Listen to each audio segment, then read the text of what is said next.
everybody. Welcome to Kernels. I'm Angie Manfredi, the Youth Services Consultant for the State Library of Iowa. And our guest today is Tyler Hahn, who is the Director at the Cherokee Public Library here in Iowa. So Kernels is an ongoing series of short videos from the State Library of Iowa. Each installment is a small pop of professional development that gets right to the core of an essential library program, service, or methodology applied in a public library setting. Kernels feature in-practice frontline librarians discussing their work so that other in-practice librarians can learn from their direct experiences and be inspired.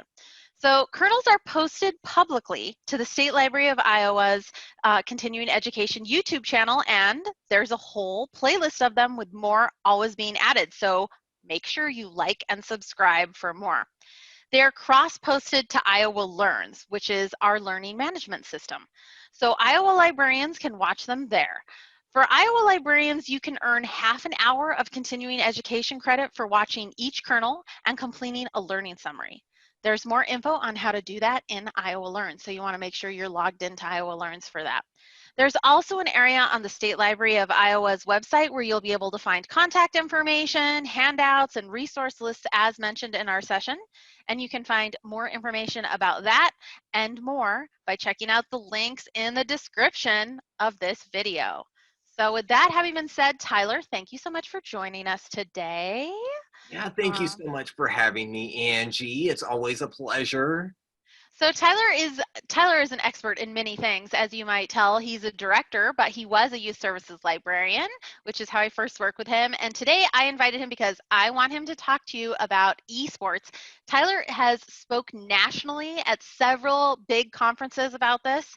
So he is nationally known on this and recognized as an expert on this topic of esports and libraries. So I thought he was the perfect person to get you excited about that and maybe even figure out what that means and how you can get something going about that in your library. So I'm going to let you get started, Tyler. And I think if you get everybody even, what is esports? What's it all about? I think that's a great place to start.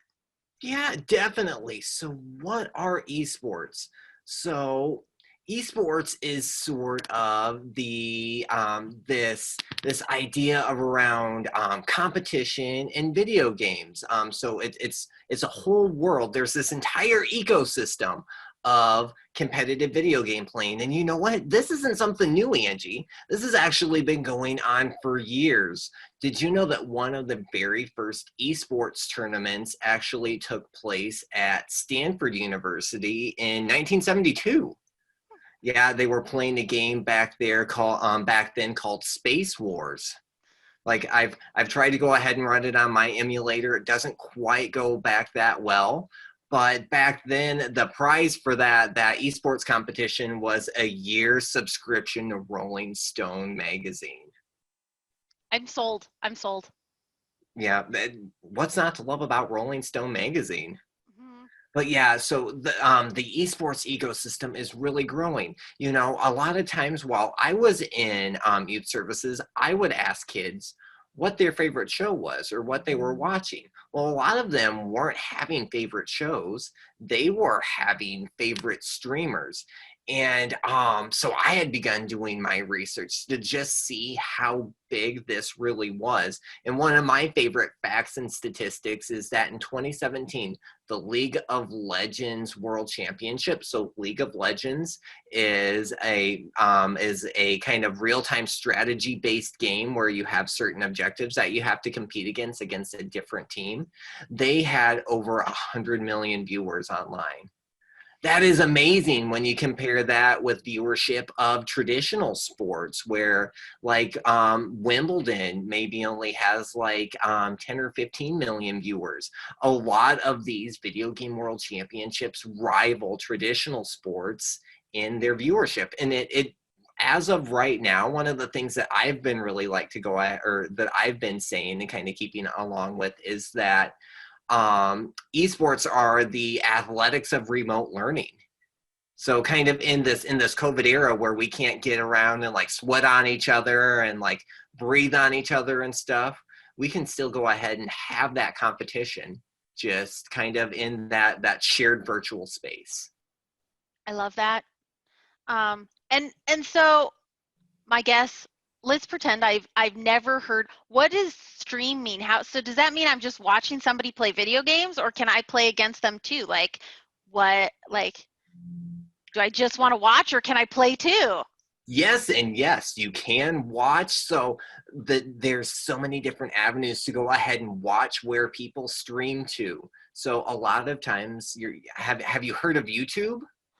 Why, yes. Right? Yes, yes. YouTube is an interesting option where a lot of streamers go there and post content, but the world is awash with all of these different platforms. Even the mighty Facebook and Amazon are involved in different streaming platforms. So you can go ahead and play. So you can go ahead and watch and consume that content. You can also go ahead and create content and publish it on there as you go ahead and play. Maybe you want to be an eSports star or some sort of influencer, or you just like playing and sharing your games. But also this allows us to go ahead and interact back and forth, where while I'm streaming, I can start up a lobby for a video game and say, join with this code, to where we can play together. So it could be, I haven't gotten to see Angie for a while and I want to play a game with her. So when she's online streaming, she can say, join this on one of her social media platforms. I'll be like, wow, I can play with Angie. I really look up to her. So, and I think I'm going to beat her and compete against her.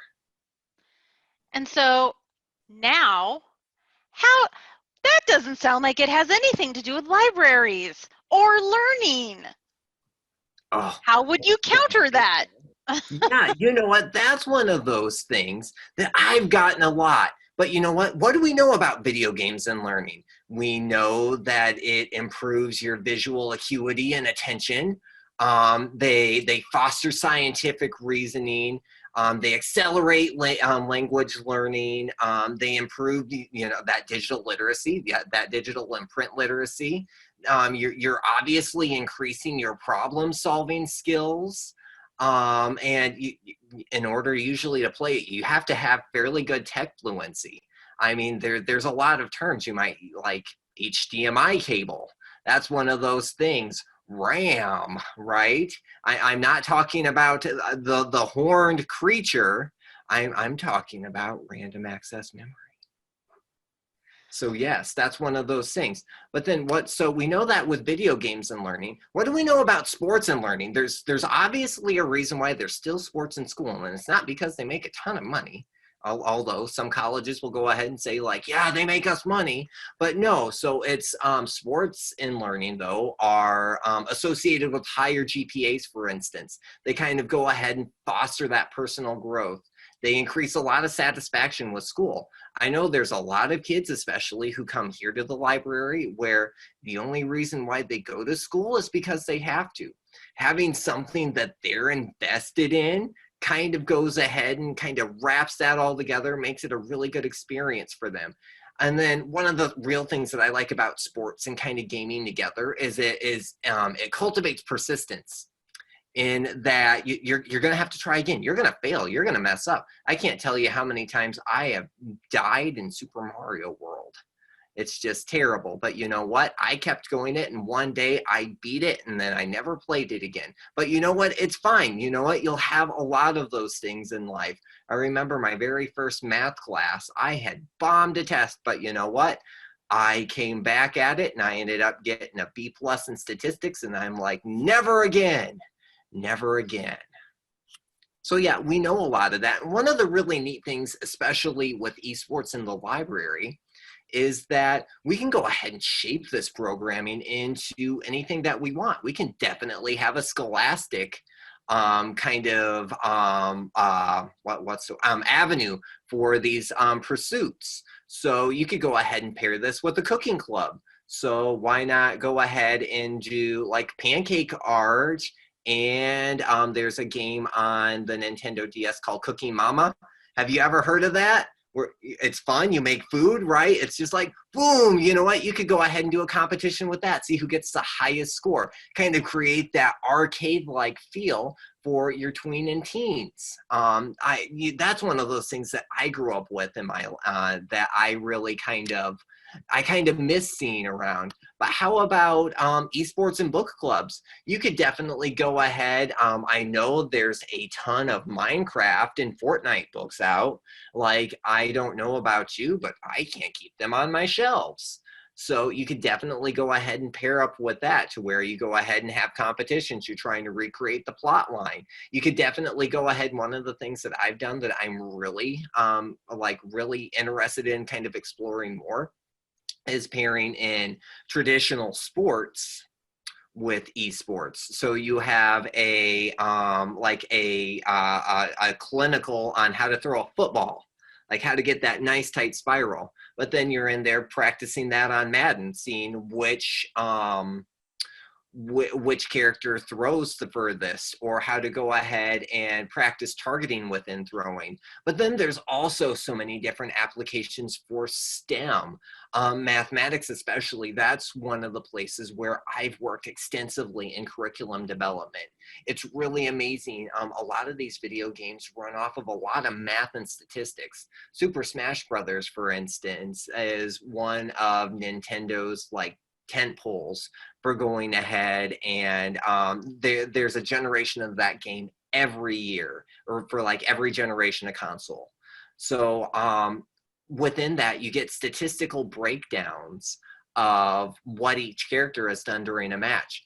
Well, it's really interesting to go ahead and take that information and parse it and see, okay, so Kirby is effective in these situations against these characters, whereas your total base percentage of damage came from just normal punches rather than super attacks.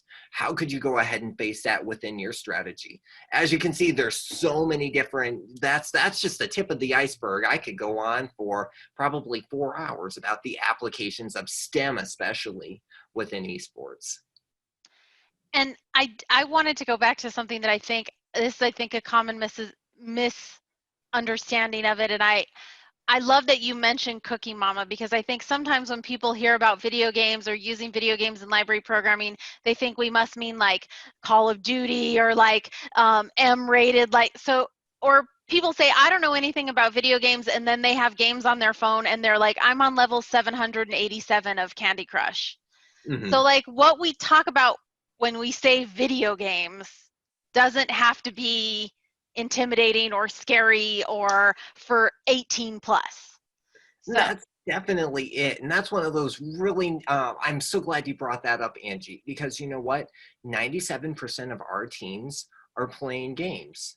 Where, you know what, the number of adults playing games, even if it's like little Candy Crush and things on your phone, is 49% in adults.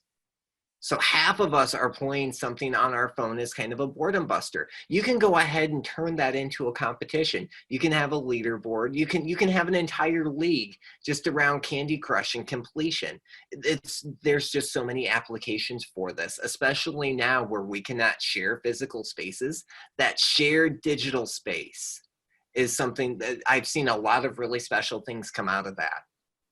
Yeah, and also it takes, for, I think if you're talking about adults in the lives of teens and tweens, it takes out a lot of that fear. So it takes out of that lot, I don't know what they're doing. I don't understand anything they're saying. I think that's another way libraries can kind of be like, a way you can learn about that is if you, we're here to help you understand this is not as scary as you think. That alone adds a level of legitimacy. Yeah. Love it. So can you tell us about some of the things you've done in your library? I know that, again, things are different now, but both examples of maybe from the before, or I know you've done I think you've done some cool social distance things. Yeah, definitely. So one of the things that I really loved from the before is we were in an IMLS grant called Future Ready with the Library, where we were looking for college and career resources for middle school students. So that's kind of what gave birth to our esports program, in that we were trying to figure out what we needed. And it turned out that our community was lacking in soft skills. So we had identified 5 major soft skills. So it was like higher order thinking, social skills, self-control or regulation, communication, and then positive self-concept. And then with their powers combined, like Captain Planet, they were soft skills. So we had run an entire esports program based on teaching those 5 domains. So for communication, I had brought in one of the local businesses to come in and chat. We were working on our communication with one another while we were like in stressful situations. So we put on like those sleeping masks, and we did Mario Kart blindfolded. That, yes, it was one of the most gratifying moments for me as an educator, I guess. And I'm not even a real educator, but as Yes, you are. yeah, as a librarian, I will go ahead and say it is one of my most gratifying moments. But there's so many things you can go ahead and do, and it's so applicable to all of your student or to all of your patrons' interests. One of the things I've also worked on is STEM programming, and especially that mathematics section. It's hard to make math fun. Like even when we're going through the matches and stuff, sometimes, just going through, the playing. And not just not fun, but not scary. So many people are afraid of math. Like it that really is. Yeah. Yeah. And using gaming as a way to like access that is a huge, like, it can be a real stress reliever. And that takes us back to another thing I know that people ask a lot, so I'm going to ask, but they're tied to this. How do I possibly know what they're into? How can I guess? How can I possibly know what they like? Well, you know what you want. So honestly, what worked with me is I asked them. I'm like, "What are you playing at home?" Right? They talked to me, and it was amazing. And if you have any questions about like what the game's rated, or if you've never heard of it, look at its ESRB rating, or look it up on a resource like Common Sense Media. Like, we're librarians. We can do this. We can do the research. And they're desperate to talk to you about it. That's the other thing too, because there aren't a lot of adults who want to talk about it. So even opening that question up, not just to the kids, like, so they are not coming into your library right now, even opening up on your channels in your community, what's the most popular game? What's everybody playing right now? They want to talk to you about it. Like, they want to tell you. And that's another access point where you can be like, oh, go on. Right. So you don't have to know everything before you start, right? And that's exactly it. And some of the fun social distancing stuff we've done, we've called them Beyond the Game challenges or bonus objectives, where we ask for like video game tie-ins with things. So one of them would be to so it was kind of like a fan fiction tie-in where we would go ahead and write a narrative from inside our favorite video game, from the point of view of one of our favorite characters. We would do our favorite victory dance from our favorite video game. So yeah, like that's huge on TikTok and stuff right now. One of the other things that we're going to be doing another one in the near future is we're going to do a community game night. So we've tried this 2 ways. I've gone ahead and I've put a big projector outside to where we projected on the side of our building to where we can go ahead and socially distance. That's always pretty fun. And it kind of brings in that drive-in movie kind of feel to things.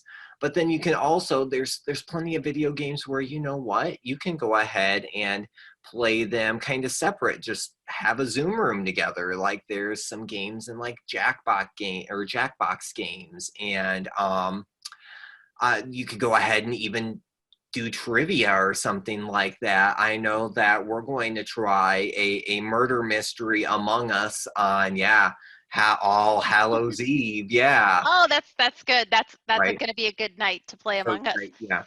And I think too, one of the things we talk about all the time is like their library is a community connector.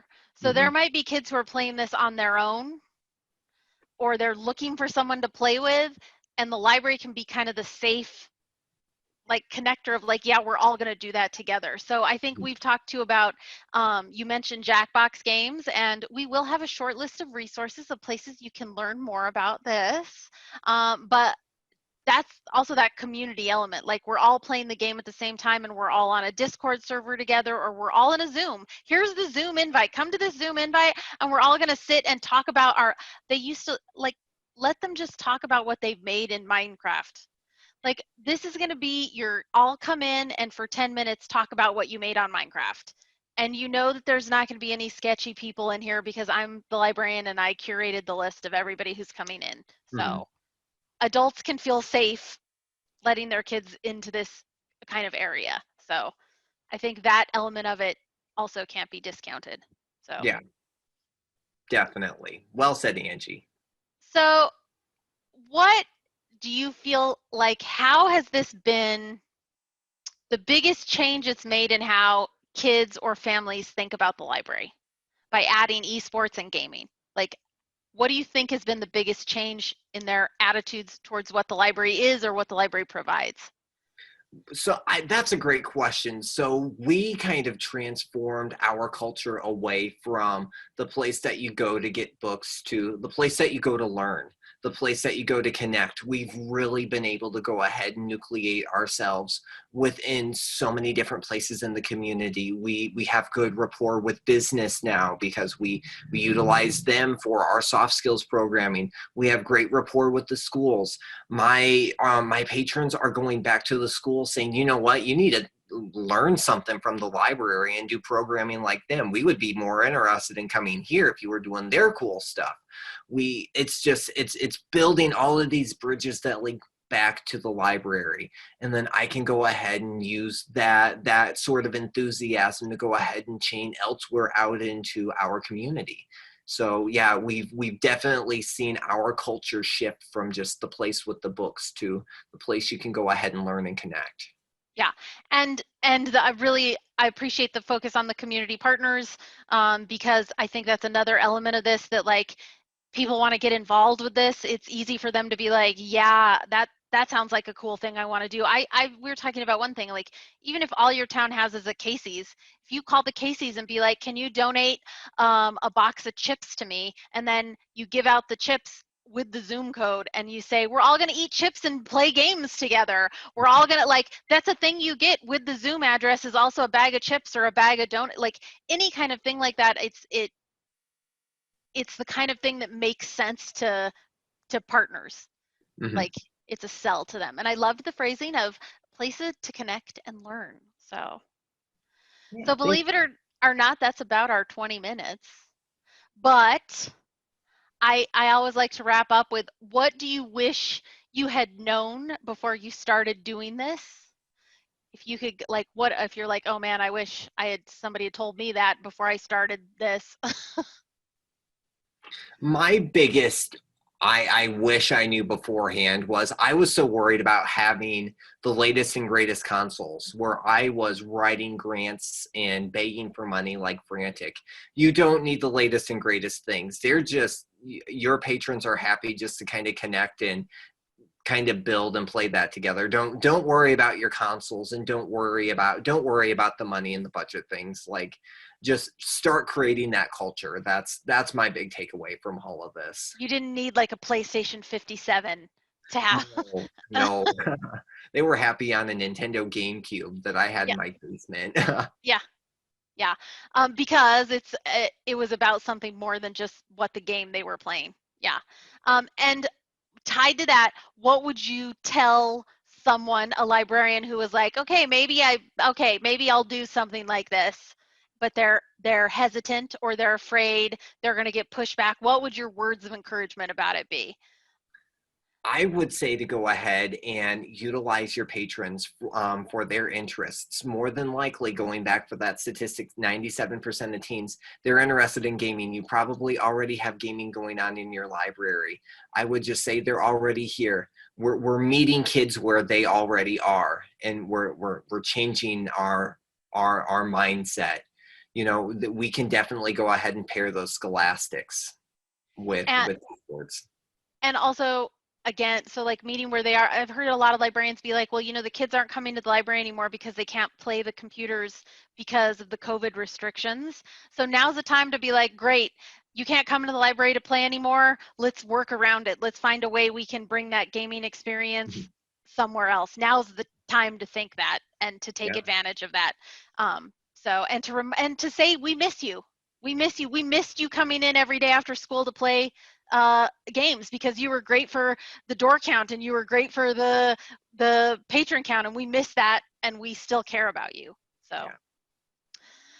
So great. Do you have anything else to add that I didn't ask you about?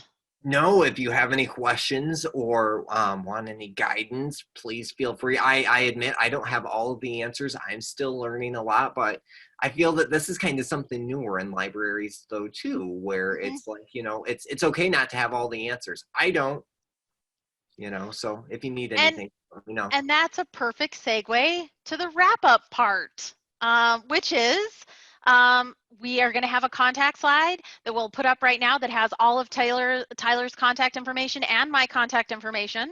So please feel free to get in touch if you want to talk about specifics, if you want to have a game explained to you, if you want to brainstorm ideas, please feel free to contact Tyler.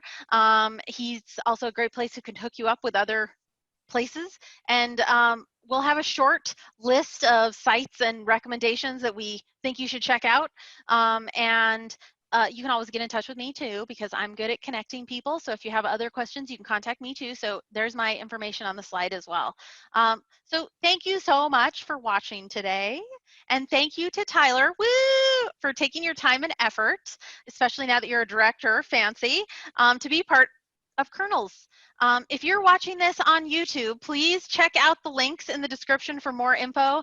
That'll give you some more info on gaming in libraries. It'll have some starter places, a few suggestions. If you've got a little bit of time, feel free to watch another Kernel.